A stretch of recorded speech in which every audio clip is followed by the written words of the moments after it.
Stressors are a part of our everyday life. And if you can imagine going for a walk in the woods and a snake jumps out at you and hisses, imagine what your nervous system would do, right? You'd be in fight or flight mode. Your heart rate would increase. You'd release adrenaline so that you could get out of the way of the snake bite. And that's a totally natural response to that stimulus. Now imagine, you're just a modern human and you fail a test, or your check engine light comes on, or there's a bill you need to pay. These little stressors over time have that same effect chemically that the snake would. So why should you care about regulating your chronic stress in your life? So it's been shown that mentally, chronic stress can contribute to feelings of inadequacy, catastrophizing, avoidance, and lead to mental illnesses like anxiety and depression. And mental illness is one thing, but also physical illness is another thing. So chronic stress has been linked to things like immunosuppression, which just means your immune system is less able to react to things like viruses and bacterium. And that can have adverse effects, and chronic stress can also increase your heart rate. So as we were saying with the example of the snake jumping out at you and hissing, your heart rate's going to increase. And this can be a good thing in the short term, but over a long period of time, it could contribute to things like heart disease, which no one wants. So we know that stress is mentally and physically bad for us. So what can we do with our physical body? Cheap interventions that can reduce our stress in a healthy manner. First thing we're going to look at is breathing. So just breath work, which is really incredible because we're breathing all the time, and it's been shown that slowing your breath rate to under 10 breaths per minute can decrease this anxiety and depression that might correlate with higher levels of stress. And if you want to have a simple practice to do, my favorite one is to count to 4. So you're going to breathe for 4 seconds and you're going to exhale for 4 seconds. And when you're counting, this is arguably the most important part of this breath work because your mind is notoriously bad at multitasking. So if you are thinking about counting, you're doing math, you're adding, you're not catastrophizing, perseverating on the thoughts that are causing you anxiety. So in through the nose, 4 seconds, out through the mouth, 4 seconds. That's the first thing that can control your stress. So next we have physical exercise. And this is a pretty cool tool because the more we do, the less risk we have for developing a mental illness. And if you break down exercise between resistance exercise and cardiovascular exercise, they actually have different benefits. So the resistance training is going to increase your distress tolerance. So that's when you get cut off on the road. You're less likely to have that increased heart rate and adrenal response. And when you do cardio, you just have an improved physiological distress and anxiety. So that means that you're just more resilient to stress overall when you do both forms of training. So for resistance exercise, the CDC recommends 2 days a week, and this is pretty standard among the World Health Organization's recommendations. And this basically includes activities that load your bones and muscles, such as weightlifting, calisthenics. There's a lot of different types, so you should kind of try out what works for you. But personally, I train 5 to 6 days a week, focused on building muscle and strength through bodybuilding exercises like curls or squats or deadlifts, because this is what I find to be sustainable and enjoyable for me. And this is kind of where you need to branch out and try different things, because what's important here is to kind of live a lifestyle where you can implement this consistently and not just like a one-time thing. So the guidelines for cardiovascular exercise is 150 to 300 minutes of moderate exercise or 75 minutes of very vigorous cardio a week. And additional benefits can be found above that, though that's the minimum.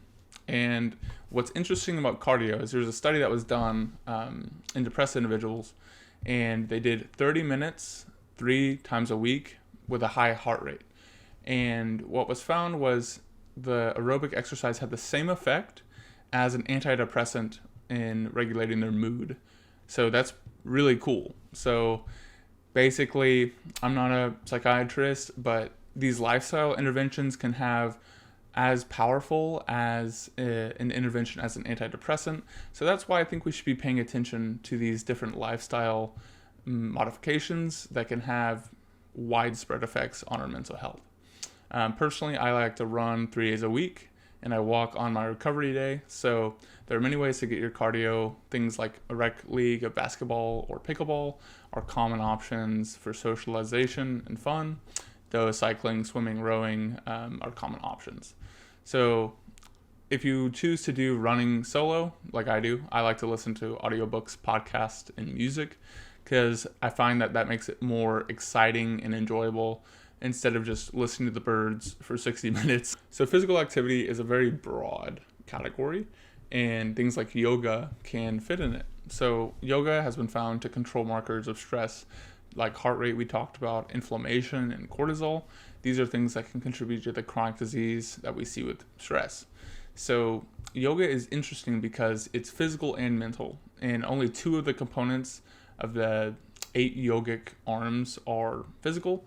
So this potent stress relieving effect might be from the cognitive and the physical effects. I'm not an expert on yoga. I'm just saying things like Tai Chi and yoga can also supplement your physical exercise regimen to kind of be more well-rounded in your stress reduction. So nutrition is an incredibly powerful tool we can use to control the health of our body, but also the health of our mind. So it's actually been associated that if you eat a Mediterranean diet, which is not the only healthy diet, but it's a diet that contains high vegetables, high amount of fruits, grains, seeds, and fish, that can actually inversely affect the risk of depression. And what that means is what you put in your body affects your mental health. Because in contrast, unhealthy diets with processed, high-fat, high-sugar foods are also associated with developing depression and anxiety. So healthy diets, healthy mental health; unhealthy diets, unhealthy mental health. So nutraceuticals are things that are found in foods that can impact our health. So one of those things is omega-3 fatty acids. They are found in fish and nuts, and there's a lot of research on them. Things like vitamin D can have impressive results on our mental health. And also carotenoid-rich foods. Those are things like carrots and sweet potatoes and kale. They've been correlated with higher levels of brain-derived neurotrophic factor, which basically impacts your ability to learn new things, your neuroplasticity in your brain. So these are very powerful tools. One thing that's been shown is a Mediterranean diet. So those are whole foods, fruits and vegetables, and fish, reduce the inflammatory markers. And what's also interesting is that excessive body fat or obesity can increase these inflammatory markers in our system.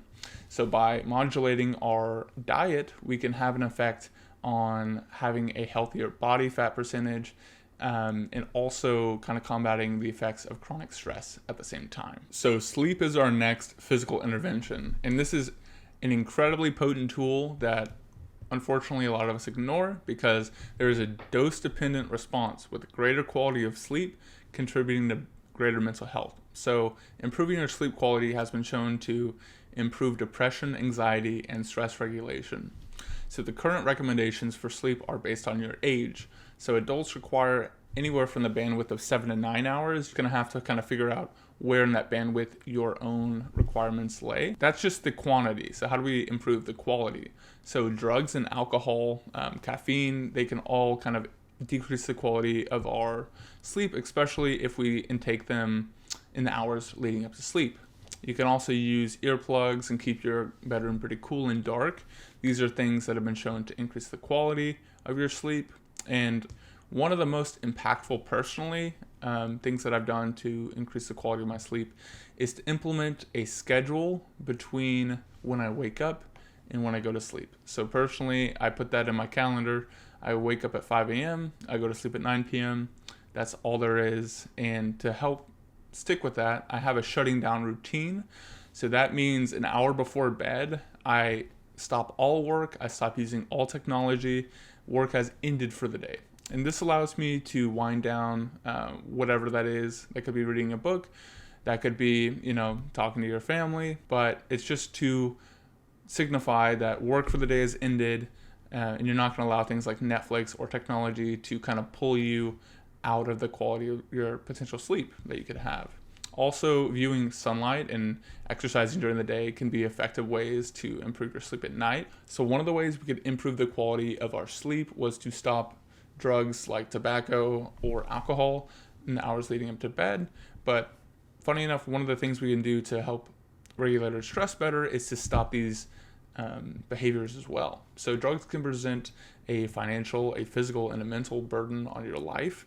And looking at smoking specifically, it has a bidirectional relationship with mental illness. So smoking actually is correlated with developing symptoms of depression as you smoke more over time. And ironically, smoking is often used as a self-medication tool to alleviate the symptoms of depression and things like stress regulation.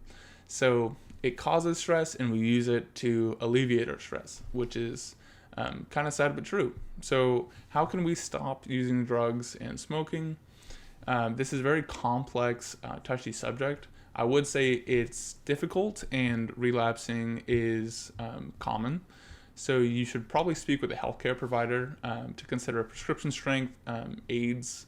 There are different things like Chantix for smoking that you can use to make it a little bit easier. But if you want to do it on your own, you can implement strategies like chewing nicotine gum or exercising. So actually, physical exercise has been shown to blunt the symptoms of smoking cessation, like restlessness, irritability, and weight gain. So it's just one of the really powerful tools we can use to take control of our stress. So the last intervention is social support. And this is a very potent intervention because it's been found that individuals with severe loneliness were 17 times more likely to have attempted suicide. And this is a heartbreaking fact because we know that social support can also make you resilient to stressors and kind of possibly prevent that loneliness from getting to that point. So how can we actually prevent social isolation? This is also a very complicated behavior because some people, it's not that they're not surrounded by people that care about them, but they don't perceive that love. So actually maybe a psychological intervention with a psychologist may help benefit those people getting social support. But simply, right, you can go to community involvement with peer groups or volunteering. Also, recreational sports, like we were talking about with physical exercise, can be a great way to improve social connection. So I know that was a lot of information. If you would like to look a little bit deeper into the studies that I use to bring this information for you, you can find that at my website, cartergansky.com. Also, don't forget, let me know what you think in the comments, like and subscribe, and I'll see you in the next one. Peace.